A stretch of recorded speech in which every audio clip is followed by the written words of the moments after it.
Selamat malam Bapak Ibu saudara sekalian yang dikasihi oleh Tuhan. Kita bersyukur kalau pada malam hari ini kita masih boleh berkumpul bersama-sama kembali secara virtual untuk beribadah, berdoa kepada Allah kita yang penuh dengan kasih. Mari kita bersama-sama menundukkan kepala kita.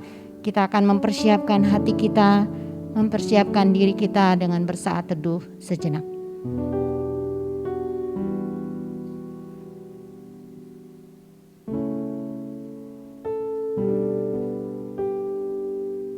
Amin. Di dalam kehidupan kita banyak perkara yang sulit untuk kita mengerti. Apa yang terjadi dalam hidup kita seringkali kita tidak tahu bagaimana kita harus bersikap atau kita harus bertindak. Tetapi yang kita tahu pasti, Allah yang kita miliki adalah Allah yang peduli. Allah yang tahu setiap perkara yang kita alami dan Dia ada bersama dengan kita.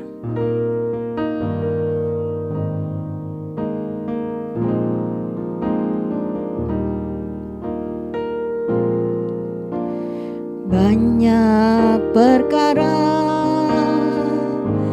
yang tak dapat ku mengerti, mengapakah harus terjadi di dalam kehidupan ini. Satu perkara yang ku simpan dalam hati, tiada satu pun kan terjadi tanpa Allah peduli.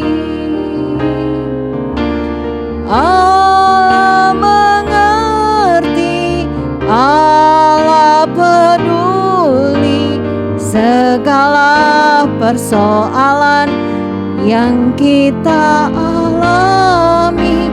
Tak akan pernah dibiarkannya ku bergumul sendiri, sebab Allah mengerti.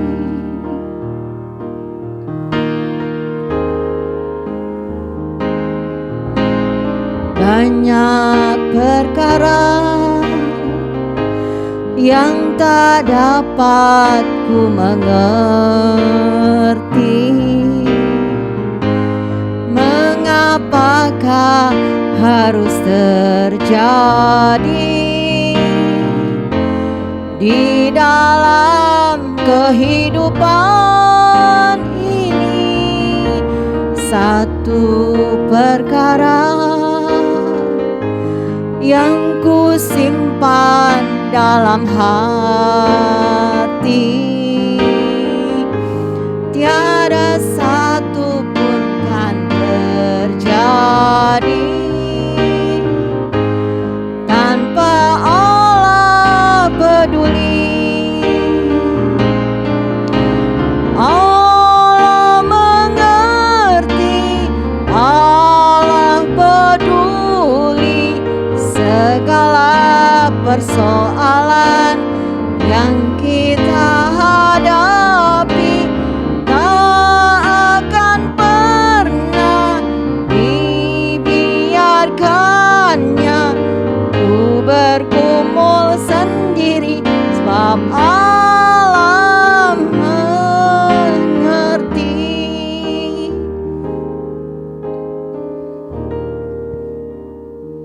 Ya, Dia Allah yang mengerti kita, dan tidak ada satupun yang terjadi tanpa campur tangan Tuhan di dalam kehidupan kita.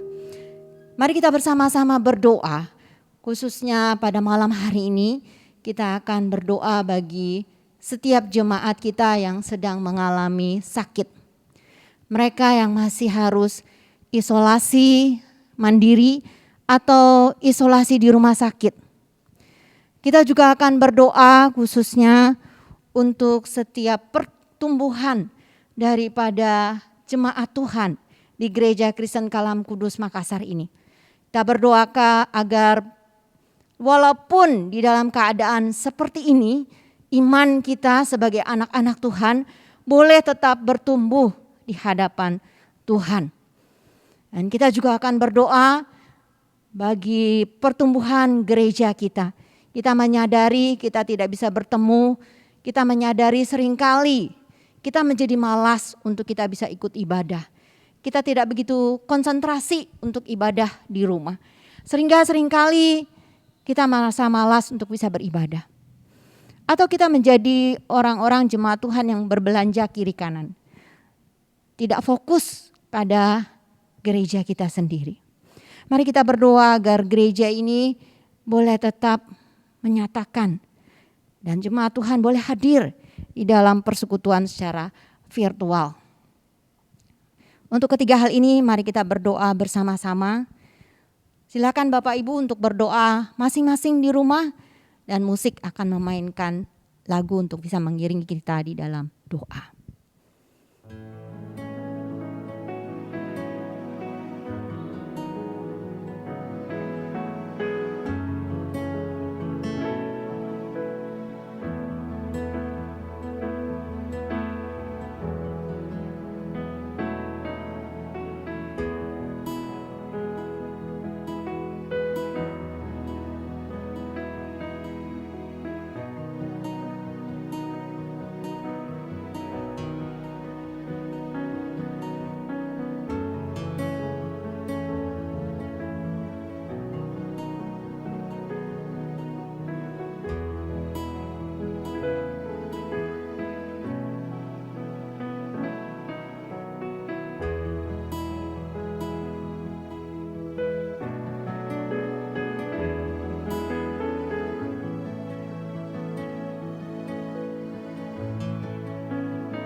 Bahasa adalah alat yang digunakan untuk kita sebagai manusia berkomunikasi dengan sesama kita. Bahasa itu mencakup tulisan ataupun juga mencakup bunyi. Tapi ada juga bahasa lain yang digunakan yang khusus dipakai oleh orang-orang tertentu seperti kaum tunarungu dan tunawicara yang disebut dengan sign language atau bahasa tanda, atau di Indonesia dengan bahasa jari tangan. Tubuh kita juga punya bahasa sendiri untuk berkomunikasi, yang kita sebut dengan gerakan tubuh atau gestur tubuh untuk menyampaikan sebuah pesan kepada orang yang melihatnya. Ada pula bahasa lain yang dipakai untuk mengekspresikan perasaan kita, yaitu bisa dengan tertawa, tersenyum, atau tangisan. Menangis dengan mencucurkan air mata, akhir-akhir ini menjadi begitu lekat dan akrab dengan kehidupan kita sebagai manusia di dunia ini. Wabah pandemik telah banyak merenggut korban jiwa. Bahkan mungkin merenggut anggota keluarga kita, sahabat kita yang terkasih, saudara, orang tua, kekasih, suami istri, anak-anak, cucu, opa oma, orang-orang dalam lingkaran dekat kita yang kita kasihi. Setiap hari berita duka yang berpangkal pada COVID ini tersebar di mana-mana. Belum lagi mereka yang terenggut nyawanya karena bencana alam dan kerusakan alam yang sudah semakin parah dan kecelakaan pesawat. Air mata yang tercurah ini karena kasih kita kepada orang-orang yang terkasih. Tapi air mata tidak hanya tercurah karena duka atau karena kasih kita kepada mereka. Air mata juga bisa tercurah karena sukacita yang tidak terkira di dalam hati kita. Karena sukacita melihat pertumbuhan anak-anak yang kita kasihi, melihat iman mereka. Air mata juga bisa tercurah karena pertobatan, karena penyesalan, dan karena terluka. Atau air mata tercurah karena ada beban yang begitu berat yang menindis akan jiwa kita.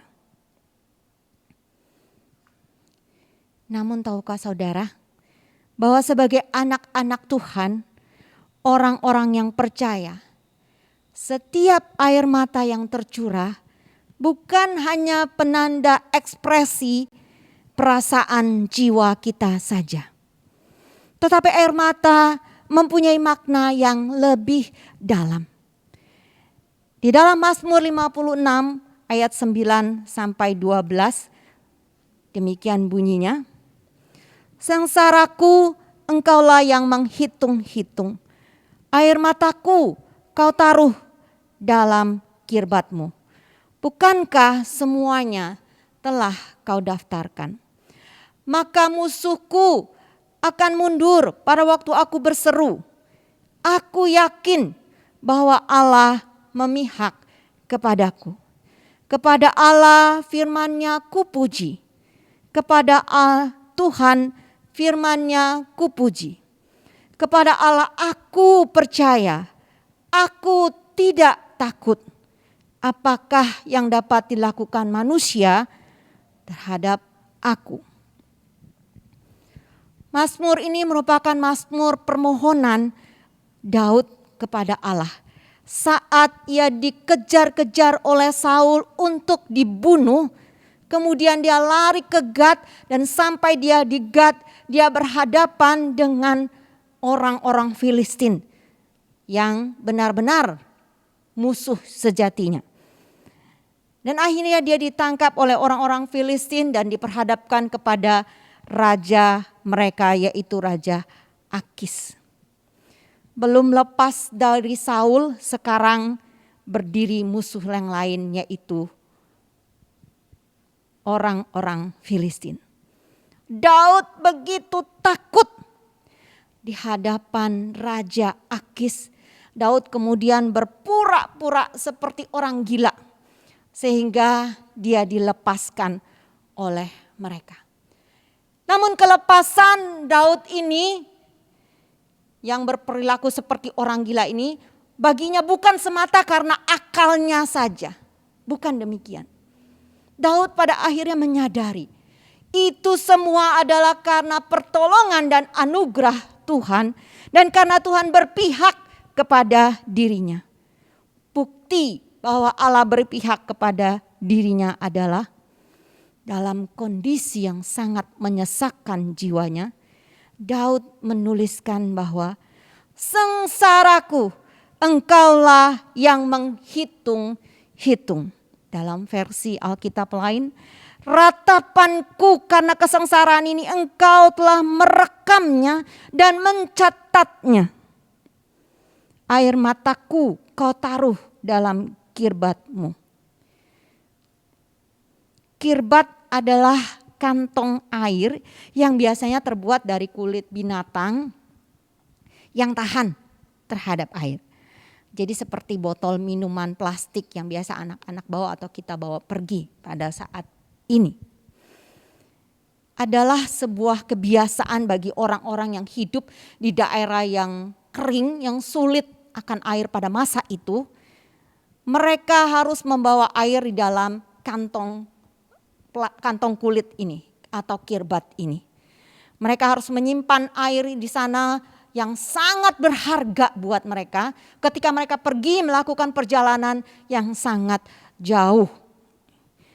Bagi mereka air itu sangatlah penting agar ketika mereka haus di jalan mereka bisa minum, dan air itu disimpan di dalam kirbat agar tidak terbuang dengan sia-sia atau tidak menguap percuma.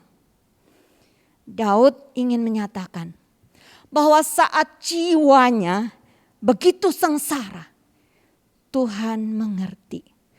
dan memahami dengan jelas kesengsaraannya itu. Tuhan ada bersamanya di saat seperti itu. Dan air matanya yang tercurah tidak tercurah dengan percuma di tanah atau di jubahnya, tapi tercurah di hadapan Tuhan yang penuh kasih.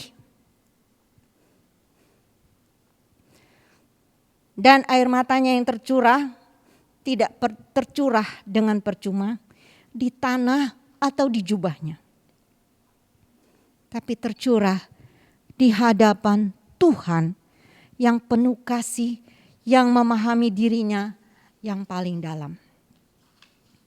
Dan air matanya yang tercurah berharga di mata Allah.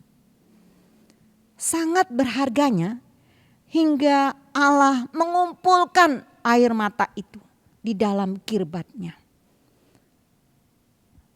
Dan Daud percaya Allah mencatat tiap tetesan air mata anak-anaknya yang tercurah karena kesesakannya, karena kesesakan jiwa dan kesengsaraan jiwanya. Allah mencatatnya.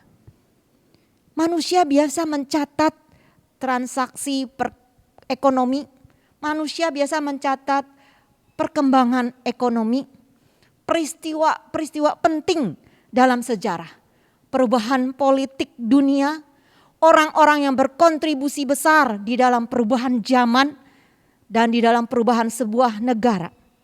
Nama-nama orang-orang penting seperti nama para penemu, tokoh-tokoh religius yang berpengaruh dan lain sebagainya. Manusia catat. Daud punya keyakinan yang kokoh. Allah justru mencatat tiap air mata anak-anaknya yang tercurah di hadapannya. Bahkan dia menampungnya di dalam kirbatnya. Itulah bukti bahwa Allah berpihak kepada Daud. Karena itulah di dalam keyakinan imannya, Daud melihat bahwa Allah sungguh-sungguh ada bersama dengan dia. Dan akan menolongnya dan sedang menolongnya menghadapi musuh-musuhnya. Dan membuatnya berani kembali. Oleh sebab itu Daud berkata, kepada Allah aku percaya. Aku tidak takut. Apakah yang dapat dilakukan manusia terhadap aku? Daud kembali berani menghadapi hidupnya yang penuh dengan tantangan. Hidup yang penuh tantangan tidak berakhir ketika dia menangis di hadapan Tuhan. Ketakutan itu tidak berakhir. Tetapi keberanian dari Tuhan muncul untuk dia menghadapi ketakutan itu dan menghadapi hidup yang penuh dengan tantangan. Karena dia tahu ada Allah yang bersama-sama dengan dia. Ada Allah yang mengerti dia dan bahkan ada Allah yang menangis dengan dia. Hari-hari ini banyak kesusahan dan penderitaan yang tengah kita alami. Mungkin ada di antara kita yang jiwanya begitu sesak dan berbeban berat. Rasanya hidup ini di pundak begitu susah untuk kita jalani. Rasanya gelap di depan kita dan tidak ada terang. Tak ada orang yang bisa mengerti kita. Dan tekanan dari segala penjuru kiri kanan atas bawah semua muncul. Di saat seperti itu. Bahasa yang kita pakai seringkali adalah air mata. Air mata yang tercurah. Air mata yang tercurah itu biarlah tercurah di hadapan Allah kita yang sedang bersama dengan kita dan juga menangis bersama kita. Dan dia menampung air mata kita dalam kirbatnya. Dia mencatat setiap air mata yang kita keluarkan. Biarkan Allah menghibur kita dan menguatkan kita dengan kehadirannya. Biarkan Dia membuat kita berani kembali menghadapi hidup kita yang penuh dengan tekanan ini, karena Dia ada bersama-sama dengan kita. Dia dan anugerahnya bersama dengan kita. Amin. Sebelum kita masuk ke pokok doa selanjutnya, kita akan bersama-sama menaikkan sebuah pujian. Allah itu tahu setiap air mata kita. Allah itu bisa mengerti bahasa air mata kita.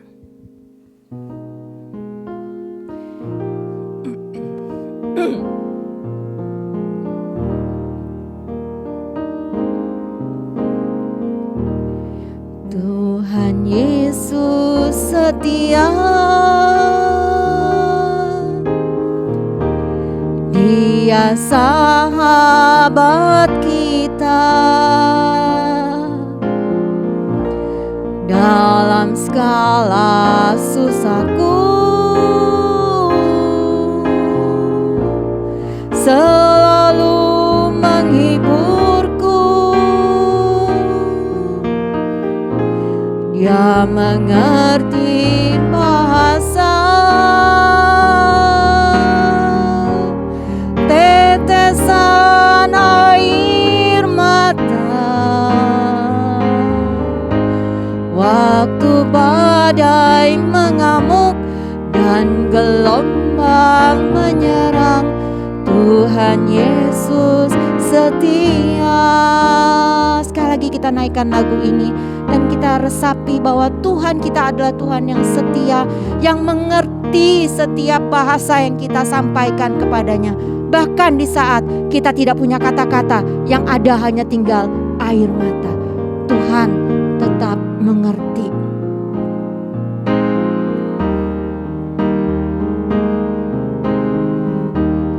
Tuhan Yesus setia,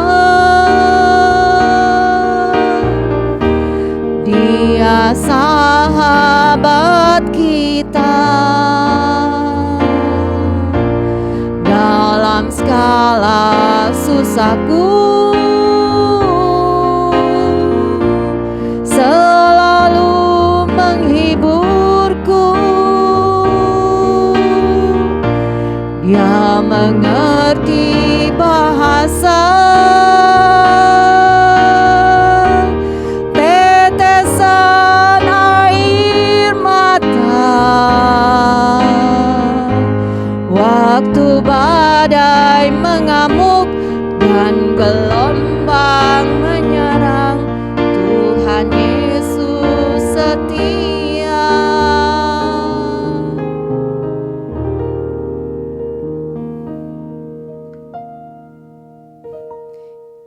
Kita akan bersama-sama berdoa untuk Sekolah Kristen Kalam Kudus Makassar.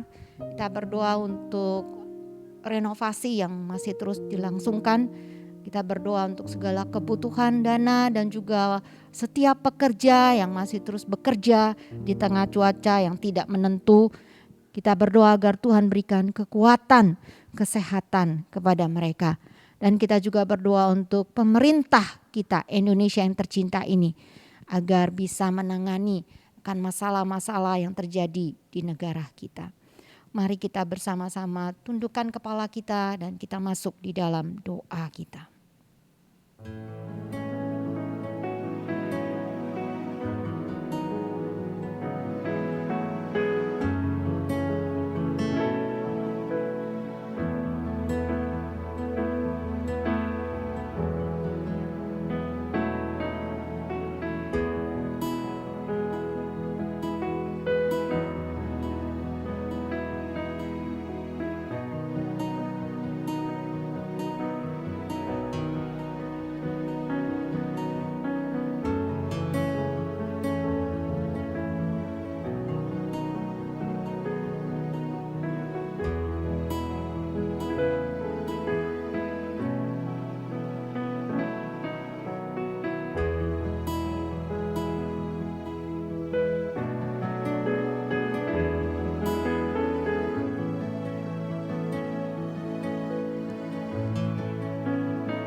Kita akan bersama-sama menutup ibadah doa ini dengan masuk di dalam doa. Bapa di dalam surga, terima kasih karena Tuhan sudah menolong kami, memimpin kami di dalam kami bersama-sama Tuhan berdoa. Bersama-sama Tuhan bergumul di hadapan Tuhan. Kami bersyukur dan berterima kasih Tuhan. Engkau Allah kami yang hidup. Engkau Allah kami yang setia dan yang peduli. Engkau menjadi sahabat bagi setiap kami. Yang mengerti setiap bahasa tetesan air mata kami. Dan Engkau tidak jauh dari kami ketika kami sedang menangis. Justru Engkau sedang menangis bersama dengan kami. Tuhan terima kasih. Kami mau menyerahkan Tuhan doa-doa yang sudah kami panjatkan. Biarlah Tuhan Engkau menjawab di dalam waktu-Mu yang tepat. Dan Engkau juga Tuhan yang dipermuliakan. Kami akan beristirahat malam hari ini. Tuhan kiranya Engkau memimpin kami di dalam damai sejahtera-Mu. Segala puji, hormat dan kemuliaan hanya kami kembalikan kepada Engkau Allah Tritunggal. Amin. Selamat malam Bapak Ibu saudara sekalian, Tuhan Yesus memberkati.